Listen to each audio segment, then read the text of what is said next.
Olá, pessoal, bom dia. Meu nome é Renata, bem-vindos ao segundo dia do CCB. Primeiro, eu gostaria de ler para vocês aqui um disclaimer, rapidinho. As manifestações expressas por integrantes dos quadros da Fundação Getúlio Vargas e por convidados que participam dos eventos e transmissões online representam exclusivamente as opiniões dos autores e não necessariamente a posição institucional da FGV. Reiteramos também que todos aqui presentes concordaram em participar desse evento de forma espontânea e, com isso, autorizam o uso de sua imagem para essa transmissão que ficará disponível posteriormente nos canais oficiais da FGV. Nós estamos iniciando hoje o segundo dia do CCB com um painel que vai trazer a palestra do professor Rafael Groman. Eu vou apresentar agora o Rafael para vocês. O Rafael é professor do mestrado e doutorado em comunicação da Universidade do Vale do Rio dos Sinos, a Unicinos, coordenador no Brasil do projeto Fairworks, vinculado à Universidade de Oxford. Ele tem pesquisas financiadas atualmente por várias fundações, dentre elas a Fundação Rosa Luxemburgo, a FAPERGS e o CNPq.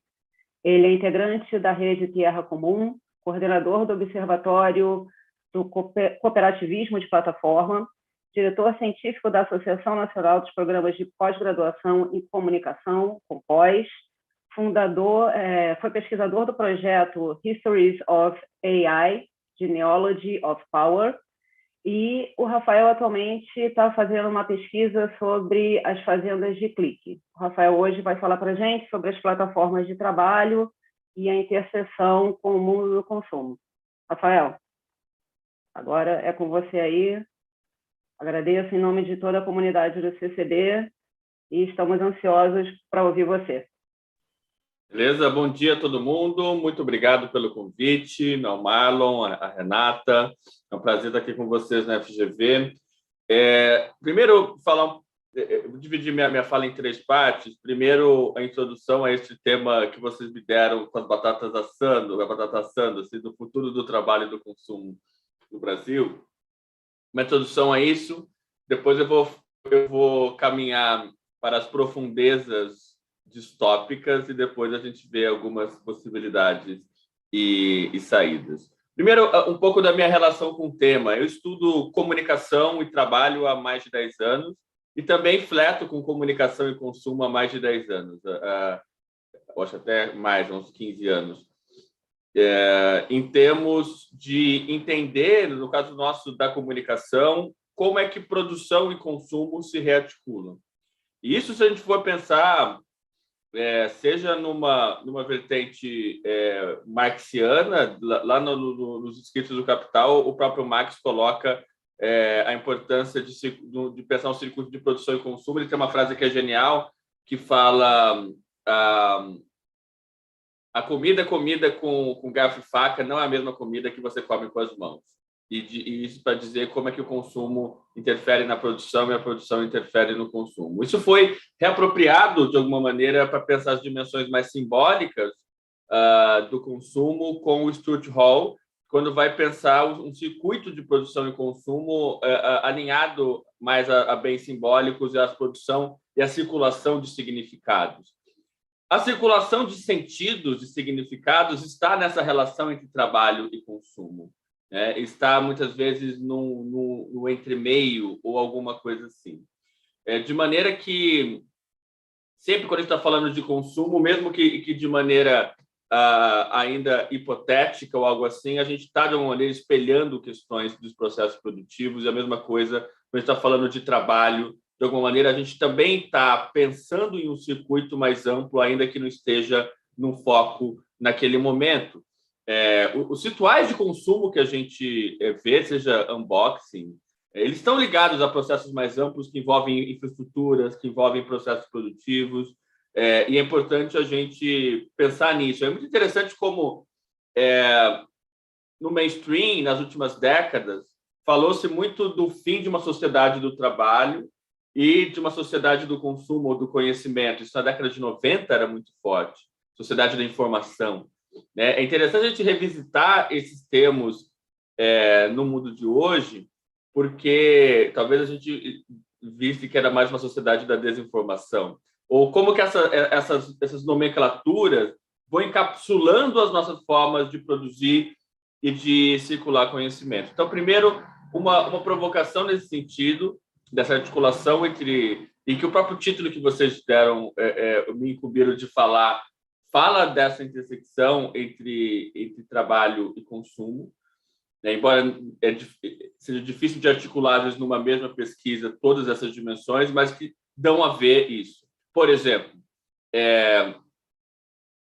o circuito do trabalho por plataformas envolve também ou engendra outras formas de consumo.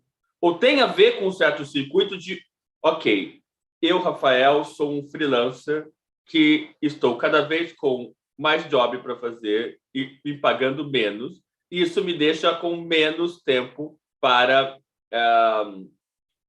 executar atividades domésticas de limpeza e de preparar comida. E isso me faz pedir mais serviços por plataformas, por meio, seja de plataforma de cuidados, de trabalho doméstico, seja plataformas de entrega de comida.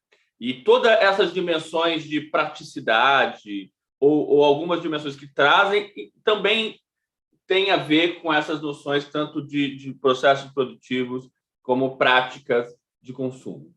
Vislumbrar o que vai ser o futuro do trabalho e o futuro do consumo numa sociedade tão complexa como a brasileira não só um exercício de futurologia ou de Mãe de Ná, ou essa moça que eu esqueci o nome, que fala bastante dos signos, me fugiu o nome dela, depois eu lembro, me fugiu. Depois, se alguém tiver o nome, lembra. Da YouTuber, esqueci. Não é só um exercício de futurologia nesse sentido, mas de que maneira que a gente pode pensar de maneira pré-figurativa. Ou o que está acontecendo no mundo hoje, ainda no micro, e que podem pré-figurar formas de se viver amanhã. Ou o que a gente está vendo hoje, e que pode também prefigurar formas de futuro, e que são, na verdade, atualizações e radicalizações do passado. E a gente não se aprisionar em algo muito presenteísta dos fenômenos. Dito isso, dessa introdução, eu considero que parte do pressuposto de uma plataformização da sociedade, isso tanto do consumo como do trabalho, e o que significa plataformização? Uma crescente dependência de plataformas digitais para executar diferentes atividades na vida. A gente acaba vivendo dentro de plataformas, a gente está convivendo numa plataforma agora. Isso é interessante pensar, sei lá, plataformas educacionais, como pode ser Zoom ou pode ser Microsoft Teams. Isso não só é uma outra maneira, e que a gente foi vendo nos últimos 2 anos, do que significa produzir uma aula, do que significa preparar uma aula, preparar um evento, como também formas de consumir essas aulas. O que significa outros imaginários, inclusive. É interessante porque, nesses últimos 2 anos, eu não sei quem for professor aí, talvez se identifique. Antes, eu sabia o rosto de todos os meus alunos, todas as minhas alunas, e não sabia o nome de quase ninguém. Hoje em dia, eu não sei o rosto de ninguém e eu sei o nome e o sobrenome de todo mundo. porque fica no Microsoft Teams e a gente e o rosto nunca aparece. Isso acaba tanto engendrando processos produtivos outros, processos de consumo, a pessoa que assiste a aula no trânsito, assistindo deitado na cama ou fazendo outras coisas. Eu brinco que quando eles estão muito mudos, eu falei, vocês estão fazendo jantar, né? Ou quaisquer outras formas e de imaginários em torno também desse processo. E quando a gente fala de plataformização do trabalho, especialmente, isso tende à generalização para todas as esferas da vida. Ontem, no DigiLabor, nosso laboratório de pesquisa, a gente publicou um texto de uma pesquisadora que tem pesquisado os mercados eróticos e o trabalho sexual. Tem uma plataforma que eu sempre dou o exemplo dela, que você pode pedir qualquer profissional por ela. E aí essa questão dos imaginários é interessante, e dos valores que as plataformas vão incrustando em relação à arquitetura da própria tecnologia. Nessa plataforma chamada Help, tem um botão chamado... você escolhe se você quer educação, saúde, profissional de entrega, lá. E aí tem uma categoria chamada inusitados. Falei, como é que uma plataforma define atividades de trabalho que são consideradas inusitadas? Você abre o que tem no inusitados. Na mesma categoria tem assessor de imprensa, DJ, drag queen, cosplay, Papai Noel, neto de aluguel e remoção de colmeias. Ou seja, tudo. E você pode pedir tudo ao mesmo tempo. A plataformização do trabalho, portanto, também do consumo, tende a generalização a todas as áreas da vida e são um laboratório da luta de classe. São um verdadeiro laboratório, por um lado, de experimentações do próprio capital em relação à extração de dados como forma de capital, em relação a processos de financiarização, em relação a maneiras de extrair valor e explorar outras possibilidades que não estavam antes, assim como há outras possibilidades, tanto de trabalho quanto de consumo, de experimentações ou prototipações rumo a outros mundos possíveis. A gente vive num processo extremamente contraditório, como alguns que eu vou mostrar para vocês. E nisso, nesses laboratórios desse trabalho para plataformas, a gente vai vivendo situações que você fala, nossa, eu estou perto da porta do inferno. E outras que você fala, tem coisas aqui que parecem interessantes. Eu trouxe 2 casos para ilustrar tanto a porta do inferno quanto as possibilidades mais pré-figurativas. De uma maneira que eu sempre digo que nós, pesquisadores, não podemos nem ter uma postura de ursinhos carinhosos ou teletubbies, achar que tudo está lindo, maravilhoso, tá? E nem aderir à ideologia da Vanessa da Mata de que as coisas não têm mais jeito, acabou, boa sorte. E são nas contradições que a gente se acha também. O primeiro exemplo que eu vou trazer é de uma pesquisa que a gente tem feito sobre o trabalho em fazendas de clique. Essa pesquisa foi capa do Globo no último sábado, da Folha no último domingo.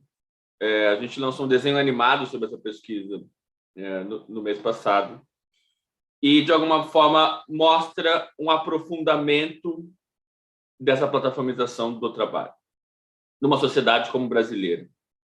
Aliás, antes de eu entrar nas fazendas de clique, é interessante a gente pensar sobre os termos com os quais a gente nomeia essas coisas. Por exemplo, gig economy ou economia gig.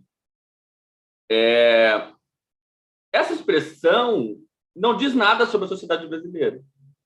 Ela pode nomear, e ela nomeia algo que é especificamente londrino, berlinense ou algo assim. Porque o gig, historicamente, é uma marca da maioria dos países do mundo, do sul global. Se você pega um exemplo assim, de uma mulher da classe trabalhadora, que durante o dia faz atividade de trabalho doméstico como faxineira e à noite vende cachorro-quente, o que mudou na vida dela não é o gig. Historicamente, tem a maior parte do mundo, não estou falando nem só de especificidades brasileiras, nem especificidades latino-americanas. A maior parte do mundo tem o gig como forma permanente de vida da classe trabalhadora, historicamente, de maneira que a história da economia da maior parte do mundo é uma verdadeira gig economy. A novidade é a subordinação e o controle disso sobre plataformas digitais. Né? Então, essa palavra gig economy acaba, no mínimo, sendo um conceito colonial e, no máximo, serve, a gente acaba usando, mas não serve para explicar nada. Assim, acaba sendo algo complicado do ponto de vista explicativo. E aí vem a questão das fazendas de clique, que depois, se vocês quiserem, eu posso comentar um pouco mais do processo de como chegamos a isso na pesquisa. Mas esse nome fazendas de clique é um nome vernacular, não é um nome conceitual, surge no Sudeste Asiático. E você olhar, colocar no Google Imagens Click Farm ou fazendas de clique, você tem uma mulher no call center com vários celulares e clicando ao mesmo tempo, e pessoas pagas para clicar, comentar e curtir em redes sociais. Esse parece um fenômeno das periferias globais. Nem literatura, nem notícia de jornal, nem nada mostra isso sendo feito na América do Norte ou na Europa. Temos somente Sudeste Asiático, África, América Latina.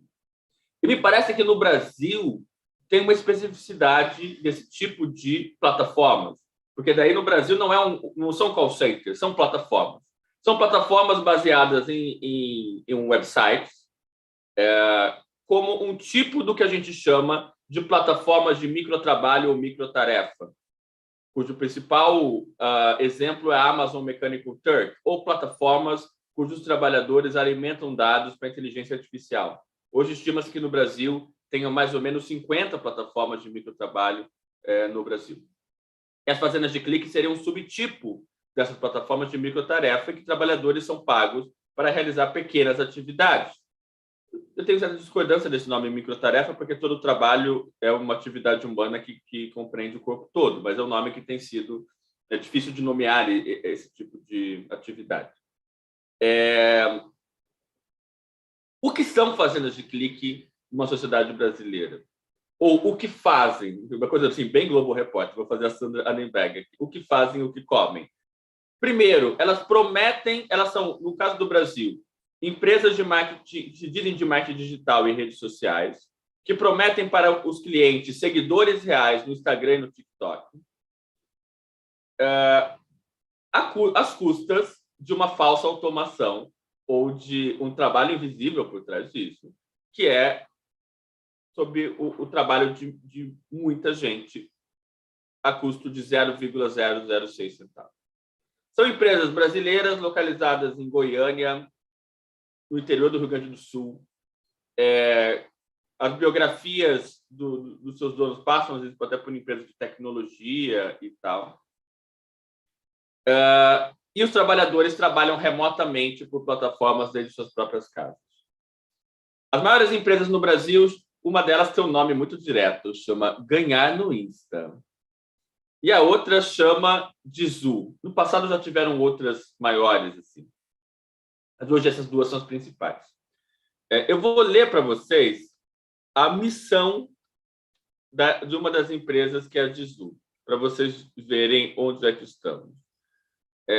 Primeiro que você abre o site, já tem assim: ganhe dinheiro online para seguir e curtir no Insta e no TikTok. A missão desta empresa é: Dizu é uma empresa de marketing digital voltada para redes sociais. Uma startup inovadora, lógico que se considera inovadora, né? Que encontrou uma forma de suprir a dor de pessoas que desejam se tornar famosas. Eu vou ler novamente. Ela quer suprir a dor de pessoas que desejam se tornar famosas. E a dor de pessoas que possuem interesse em ganhar uma renda extra pela internet e assim remunerá-las. Ora, temos aqui esse tipo de compra de seguidores, porque se você compra bot, você não teria, entre aspas, um engajamento orgânico nas redes sociais. E as mediações algorítmicas das plataformas de mídias sociais entenderiam que você está tentando burlar e vai baixando o alcance da sua página, do seu perfil. Então, essa seria uma solução para você ter e bombar o seu Instagram e bombar o seu TikTok. Quem são os principais clientes? Não vou mentir para vocês que a gente já achou políticos, músicos, funkeiros, apresentadores de TV infantil, sertanejo, dupla sertaneja, jogador de futebol de Série B. Mas isso, eu até digo sempre que a gente fala disso, isso são anedotas. Isso a gente acha em 100. O que mais tem comprando clique, à custa de trabalhadores, influenciadores, nano-influenciadores, micro-influenciadores. Muitos da área da saúde, crossfit, esteticista, personal trainer, odonto, inclusive. Gente da área do direito comprando clique. Profissionais liberais das mais diferentes áreas. Às vezes, alguns estabelecimentos comerciais, do tipo um restaurante no interior de São Paulo, que não quer usar o iFood porque precisa de grana e quer bombar seu Instagram para vender, sei lá, bolo de pote pelo Instagram. Ou páginas de fofoca, aparecem várias também. O que nos leva a uma questão de um circuito perverso de trabalhadores sendo pagos por 0,006 centavos para clicar em páginas e pessoas que estão comprando cliques para poder também sobreviver, muitas vezes, profissionalmente. Porque entendem a questão de Instagram e TikTok como uma questão de credibilidade, de reputação e de autoridade. A gente ainda não conversou com os clientes, a gente vai começar agora uma etapa da pesquisa entrevistando quem compra clique. Quem são os trabalhadores? A maioria deles com uma história de trabalho informal. Já entrevistamos pessoas que já foram catadoras de latinha. Muitas mulheres trabalham muitas vezes com ajuda de filho, pegam o celular do marido ou algo assim. Descobrem essas plataformas por meio de canais no YouTube dizendo ganhe renda extra, ganhe renda fácil. YouTubers, coaches que vendem mentoria, inclusive, de como trabalhar nessas plataformas e de como ganhar mais dinheiro com elas. E com isso, os trabalhadores são levados a trabalhar para as plataformas e assim como no iFood aparece, entrega o McDonald's na casa tal, vai aparecer isso também. Fulano de tal, vá no perfil dele e siga. Qual o valor para isso? 0,006 centavos por tarefa. E uma das plataformas, bem cínica, ainda diz: o valor pode parecer pouco, mas a tarefa é muito simples. Você pode ganhar uma boa renda extra com isso.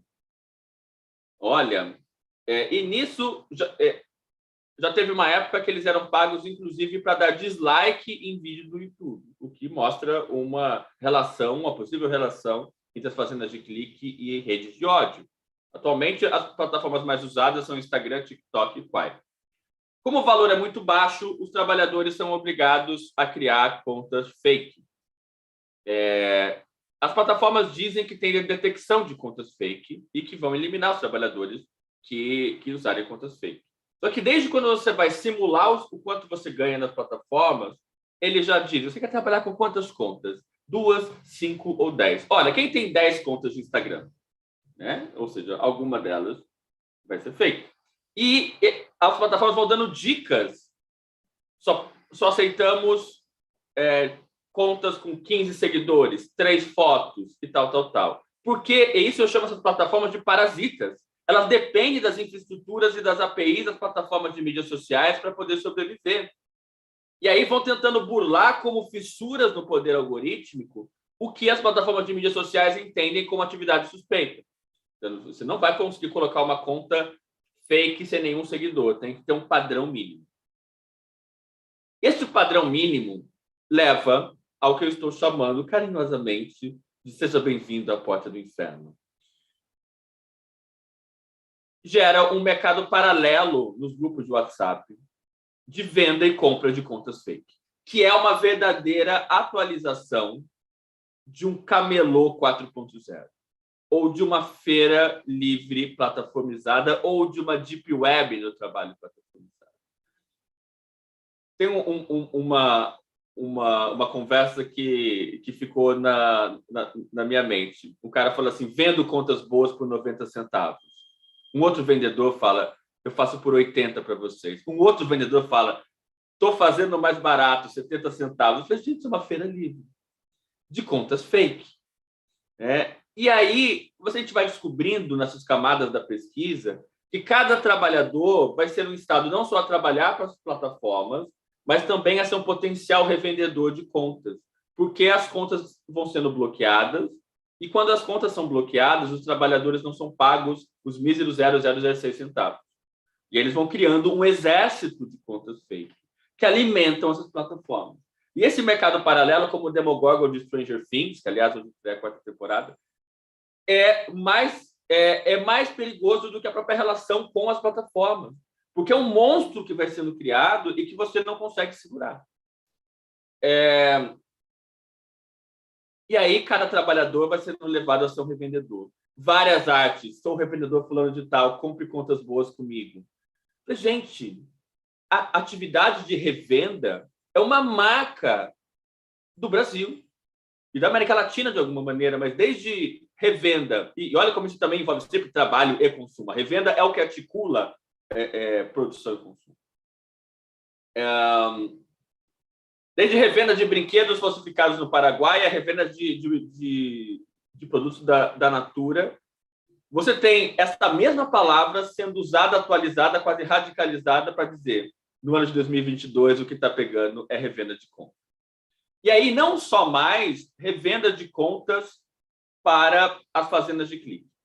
Na verdade, tem camadas de fake aí que envolvem, primeiro, o próprio seguidor que é fake. Segundo, a conta que é fake que os trabalhadores usam. Terceiro, há vendas de packs de fotos, em geral de mulheres, prometendo não ser nem celebridade e nem blogueirinha, e que vai sendo vendida também, possivelmente roubada de outras pessoas. E aí vão enfrentando também fronteiras de ilegalidade, né? O que parecia ser antiéticos, no mínimo, vai enfrentando fronteiras perigosas de ilegalidade. E não só vão trabalhando para as plataformas, como vendendo contas mil. Então, nos grupos de WhatsApp, o que eu mais vejo, inclusive, eu quero descobrir o porquê que isso é o que mais acontece, que eu não sei ainda o porquê. O tanto de perfil de unha sendo vendida, sim, perfil de unha. Unha, eu já diria que unha e confeitaria é o que mais aparece. Aí já tem perfil de fandom, algum perfil de fofoca também aparece. E que as pessoas treinam, alimentam essas contas, depois falam, eu vou revender essas contas, uma conta de unha para você. Isso também nos leva a pensar, embora não esteja no cerne da pesquisa, mas é o que eu levo vocês a pensar, o quanto que quais as consequências disso em relação ao consumo das plataformas digitais. E ao consumo digital em relação a essas camadas feitas. Eu não vou comentar um outro ponto, senão eu vou estourar muito tempo, mas tem o uso de bots também. Na verdade, os trabalhadores vendo que eles ganham muito pouco, além das contas fake. Aliás, eles têm vários dilemas em relação aos fakes. Tem uma moça que a gente entrevistou e ela falava, eu tenho medo de criar conta fake. Já pedi para o meu pai que eu vou criar uma conta fake dele, porque ao menos eu não vou ser processado pelo meu pai. Então, eu criei uma conta fake do meu pai para trabalhar nas fazendas de clique. Ou eu vou criar uma conta do Harry Styles, porque eu sei que celebridade não vai me processar. Ou tem uma outra coisa do fake que é interessante. Vários criam fotos fake naquele site Esta Pessoa Não Existe. E aí o YouTuber Coach diz o seguinte, façam isso, porque isso não é fake. Fake é você pegar uma foto de uma pessoa que existe e colocar lá. Como essa pessoa não existe, então não é fake. Então, o argumento que vai sendo usado. Os grupos de WhatsApp também são cercados de mentoria e de vendas de e-books para bombar a sua renda extra. E eles acabam usando bots. Eles acabaram construindo bots e também com o mercado paralelo de venda e compra de bots para atuarem com até 200 contas ao mesmo tempo. E vão compartilhando nos grupos. Olha quanto eu ganhei hoje com bot de fulano de tal. E aí isso é muito louco, porque os clientes querem seguidores reais e não bots. Os trabalhadores cansados de receber 0006 acabam terceirizando parte do trabalho para bots. Porque daí ele fala, vou trabalhar com 200 contas. Se 100 foram bloqueadas, eu ainda tenho outras 100. Por fim, para esse exemplo, para mostrar como as coisas são contraditórias, no início do ano passado, a gente teve a primeira greve dos, entre aspas, fazendeiros de clique. Quando uma das plataformas diminuiu a tarifa de 0,01 para 0,006, eles ficaram putaços e reivindicaram o aumento da tarifa. Quem é que puxou essa greve? Os youtubers coaches. Isso é muito doido e funde a cabeça de muita gente, porque às vezes as pessoas têm assim, youtubers coaches, racionalidade neoliberal, empreendedorismo. Mas ao mesmo tempo que eles têm tudo isso, foram eles que puxaram a greve. Tem vários vídeos deles dizendo, saiba como vai ser a greve nos sites. E os comentários são ótimos, dizendo assim, vamos discutir todas as contas, para eles saberem quem é que manda aqui, vamos paralisar esses parasitas. Aí descobriram o celular do CEO de uma das plataformas e disseram coisas do tipo, bitch, apague meu dinheiro, bitch, better have my money, coisas desse tipo. O que mostra as contradições desse processo. Por fim, neste exemplo, as fazendas de clique, por um lado, elas atualizam, radicalizam e renovam a informalidade do trabalho no Brasil por meio de um trabalho plataformizado, que é uma deep web do trabalho de plataforma. Traz consequências, em segundo lugar, para a indústria da desinformação. Porque não estou falando de uma desinformação em relação só à política. Estou criando camadas de desinformação relacionadas muitas vezes ao entretenimento, muitas vezes ligadas às atividades mundanas, digamos assim, das plataformas de mídias sociais. Em terceiro, tem uma relação muito forte com a economia de influenciadores, ou a indústria de creators, que acabam sustentando todo esse cenário e esse mercado perverso.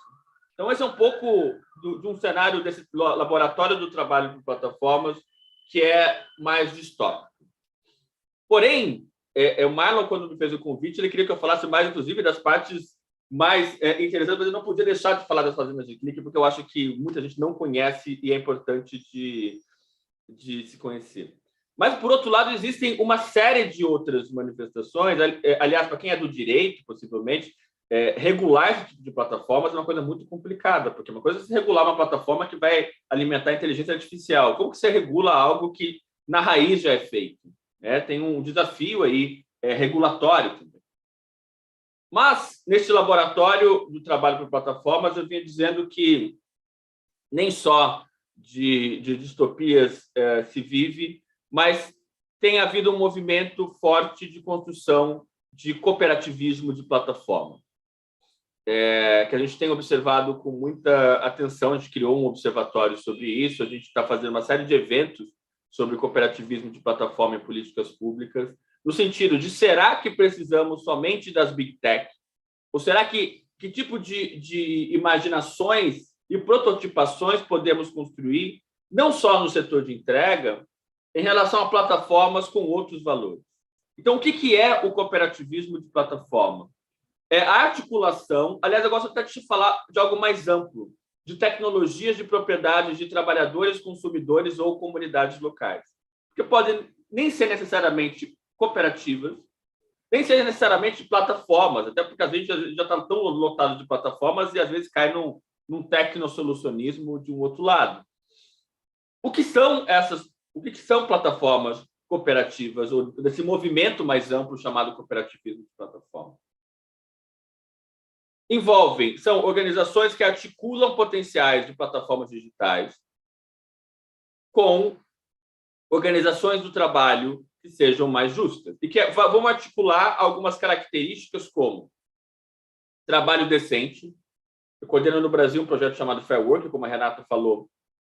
Depois podemos comentar sobre isso. Inclusive, a recente pesquisa que a gente fez com a Locomotiva sobre o que os consumidores de São Paulo acham das plataformas. De repente, eu até consigo terminar com isso. Governança democrática, seja de trabalhadores, consumidores ou das comunidades locais. Dados para o bem comum, ou seja, de que maneira se pensa o direito dos trabalhadores e dos consumidores aos seus próprios dados para enfrentar a extração de dados como forma de capital e um certo colonialismo de dados. E a criação de circuitos alternativos de produção e consumo, local, regional ou globalmente. E tecnologias livres, como características centrais do cooperativismo de plataforma. Justiça no design também é uma outra característica importante, ou design justice, para construir plataformas que, desde o seu design, sejam mais justas e combatam racismo algorítmico, desigualdade de gênero na própria plataforma. A gente criou no site cooperativismodeplataforma.com.br 20 vídeos explicando esses princípios e algumas práticas. Eu vou comentar alguns destaques para vocês do que a gente tem visto. O primeiro destaque é como escalar as plataformas cooperativas. A escala dessas plataformas cooperativas não está exatamente em uma plataforma sendo oligopolizando todo um país, mas na intercooperação, que é o valor cooperativista tradicionalíssimo. Tem uma colega italiana que é de uma cooperativa da indústria criativa lá, chamada Doc Servici. Ela fala que as cooperativas de plataforma não são unicórnios, elas são Pégasos, porque a força está no coletivo. E aí tem um exemplo muito interessante de intercooperação, que na Europa criou-se uma federação de cooperativas de entregadores e criaram um mesmo software para todos, com licença Co-op Left, só cooperativas podem usar, com valores de sustentabilidade, entrega por bicicleta e tal. E aí o consumidor pode comprar, ou ele pode baixar o aplicativo e viajar pela Europa toda, e o que vai mudar é a cooperativa local que atende aquela plataforma, aquele aplicativo, no caso, chamado Co-op Cycle. E é interessante um caso que aconteceu exatamente na França, que é a Câmara Municipal de Paris injetou um dinheiro para bombar a Co-op Cycle em Paris e juntou-se a um selo de alimentação saudável.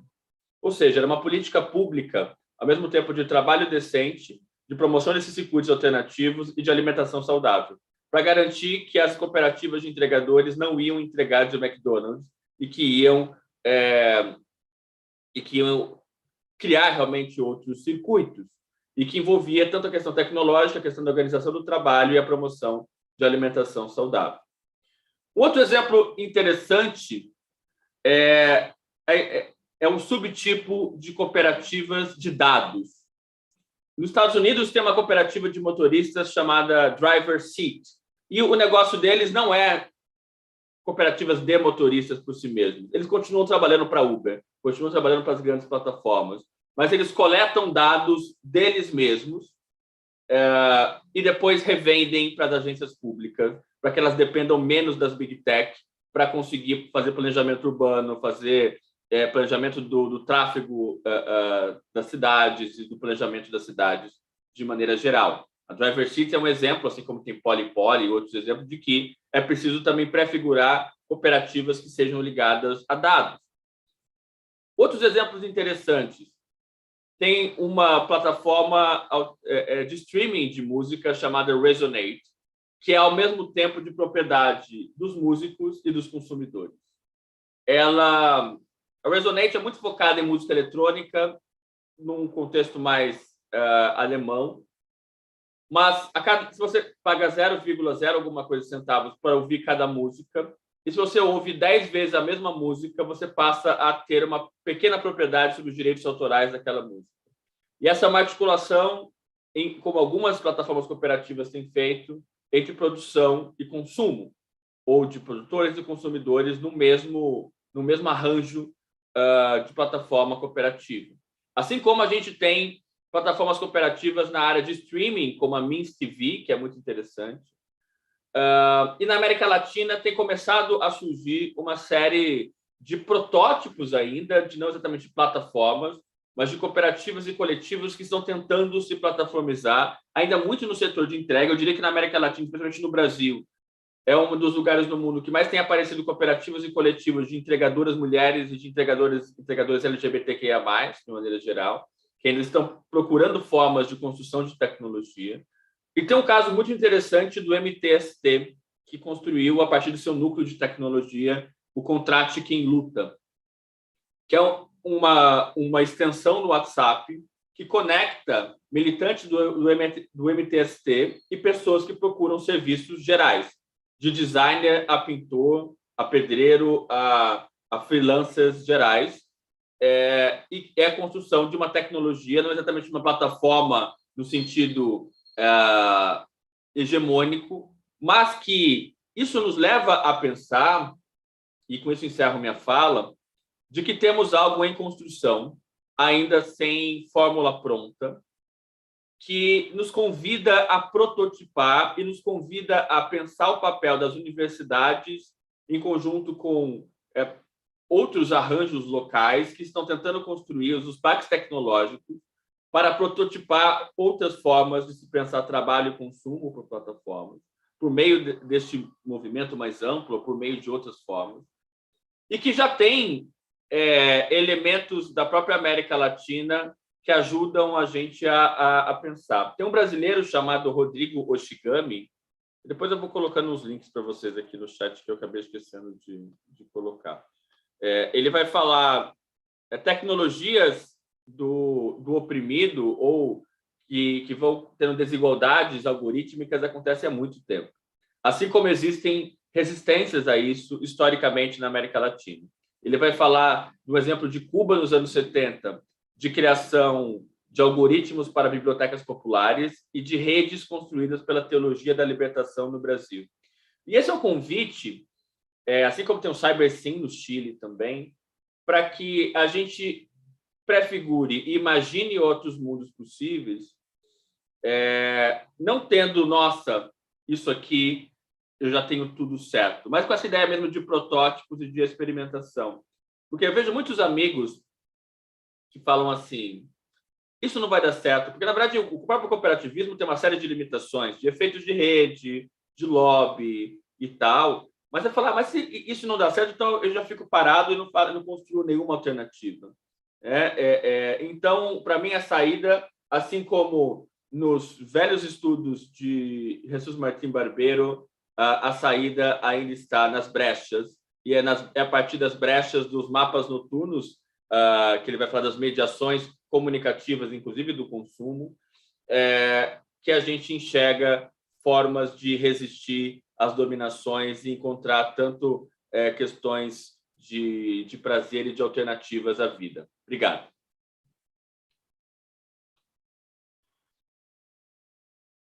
Obrigada, Rafael. Nós já temos aqui a primeira pergunta no nosso Q&A, da Thalita Peixoto. Bom dia, Rafael. O livro Discurso de Ódio nas Redes Sociais, do Luiz Valério Trindade, traz o dado de que 81% das vítimas de discurso de cunho racista nas redes sociais são mulheres negras em ascensão social entre 20 e 30 anos. Esses trabalhadores possivelmente estão sendo recrutados para isso. Na sua pesquisa, você consegue identificar como essas fazendas se esquivam da responsabilidade criminal em casos como esse, por exemplo? Na pesquisa que a gente está desenvolvendo nessas plataformas, os trabalhadores, em geral, são recrutados para seguir pessoas ou para comentar, em geral, positivamente. Assim. A gente, obviamente, sabe, tem pesquisadores que têm estudado mais a questão das redes de ódio e dos possíveis recrutamentos para isso, como Rafael Evangelista, que tem estudado isso, e são coisas que a gente não está conseguindo identificar no nosso campo empírico ainda. Por exemplo, as pessoas me perguntam, o Arthur comprou cliques? Eu falei, olha, onde eu estou, não, pode ser que esteja, tenha comprado em outros lugares. assim como este exército ser usado exatamente para o que possivelmente tenha, né? E acho que tem, mas a gente não conseguiu identificar nas plataformas que a gente tem estudado. Eu acho que tem muito trabalho a ser feito. Tem vários colegas que estudam tanto desinformação como rede de ódio, de pensar quem são, como que é a indústria por trás, tanto da desinformação quanto das redes de ódio. A gente publicou recentemente, traduziu um texto de um professor das Filipinas chamado Jonathan Ong.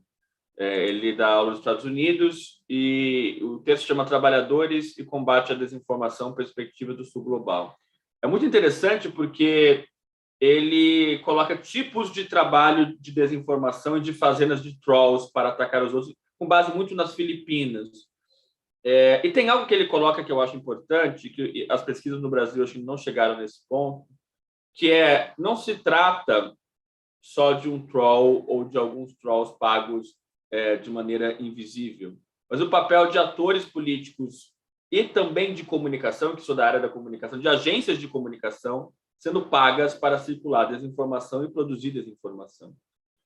E é interessante como isso, que é histórico no Brasil em termos de comunicação política, isso, sei lá, desde os anos 2000, quando eu estudava em Minas Gerais, e você ouvia dizer que o candidato X tinha comprado atores para espalhar boatos nos pontos de ônibus, e aí era agência de comunicação por trás disso, e como isso se complexifica e vai ampliando, desde se for pegar a matéria da agência pública, ótima matéria da Clarissa Levy, com acusações ao iFood, e a agência de comunicação que contrataram para que trabalhadores sejam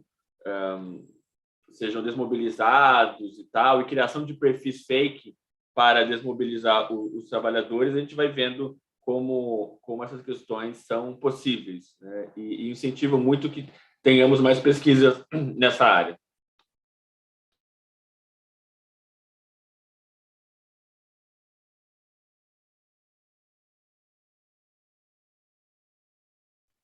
Desculpa, eu estava no mudo aqui. Tem outra pergunta da Thalita sobre os principais desafios que o cooperativismo engloba hoje. Ela fala, talvez, do investimento financeiro em escalabilidade, concorrência desleal das plataformas já estruturadas.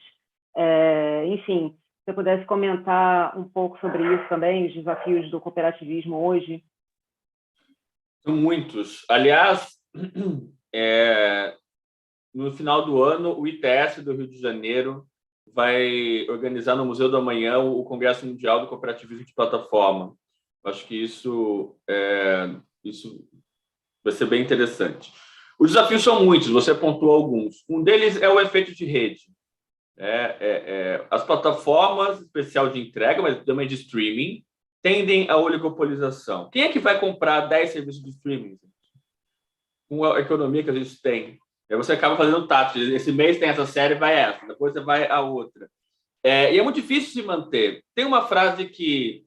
tem uma vez o Eric Bretas, diretor da Globoplay, teve conversando com meus alunos, e ele falou assim: a Globo investe muito na Globoplay. Eu estou falando de uma plataforma comercial, corporativa, que a Globo investe muito. Aí vem uma Carla Dias vestida de dummy e ferro com a minha plataforma, que ficou travada por 2, 3 horas. E os desafios da própria nesse cenário. Então, eu diria que, realisticamente, é quase impossível das cooperativas se colocarem como mainstream. E aí o desafio é de que maneiras que, por um lado, é interessante se construir circuitos alternativos que vão promover sustentabilidade, alimentação saudável, no caso de entregas, sem que isso vire uma coisa hipsterizada. Porque, é muito bonito e tal, eu não sei, enfim, de quais cidades vocês são. Eu sou de São Paulo, então, para mim, isso é muito Santa Cecília, né? Eu não sei onde vocês estão, como se denominaria isso. O que é muito legal, vivo lá e não sei o quê, mas de maneira que isso acaba virando algo muito restrito. A maior parte das cooperativas de entregadores no mundo, eu tive ano passado em Berlim e Barcelona, que tem casos bem interessantes, cooperativas têm 10 entregadores. Ou seja, ou as pessoas vão se articular ou não, ou isso não vai sair. Ou uma certa moda brasileira que eu tenho visto, que é, como isso virou uma questão eleitoral no Brasil, aliás, isso é interessante, por que isso vira uma questão eleitoral no Brasil e não em outros países? No Fair Work a gente vê isso claramente. Porque o Brasil é um dos poucos países do mundo que os entregadores não são migrantes, são eleitores. E isso traz uma questão. Você tem visto, esse ano especialmente, muitas prefeituras vamos criar o próprio aplicativo. Eu cito o caso da prefeitura de Araraquara, que a prefeitura ajudou uma cooperativa a ter um aplicativo. Só que a cooperativa decidiu coletivamente que iam comprar o software de uma empresa. E essa empresa, chamada Bibimob, nada mais é do que uma empresa cuja missão é que o aplicativo dela seja o aplicativo oficial de todas as prefeituras do Brasil. E o cara é um cara que já fez estágio no Vale do Silício e tal. E a questão que eu coloco, inclusive, para formuladores de políticas, não adianta cair e achar que um aplicativo vai solucionar os problemas. Não se trata de um tecnosolucionismo. E é uma visão muito rasa do que é tecnologia também. Porque, às vezes, acha, bom, criei um aplicativo, resolveu. E aí você não pensa em a quem pertencem os dados, a quem pertencem as infraestruturas e em relação de soberania digital. Então, eu não acho, por exemplo, que o caminho é cada prefeitura criar seu aplicativo e aí, com isso, as coisas saem.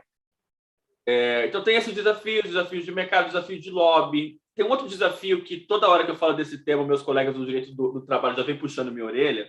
Aliás, eu adoro isso, que é importante para a gente ir vendo diferentes olhares, que é, nos anos 90, o Brasil sofreu uma onda de Copergato, o que fez, inclusive, as leis de cooperativismo endurecerem no Brasil em relação, por exemplo, à Argentina. Às vezes, até é mais difícil para coletivos de economia solidária se sustentarem institucionalmente. Por outro lado, muitas empresas acabaram falseando o que eram cooperativas. Eu não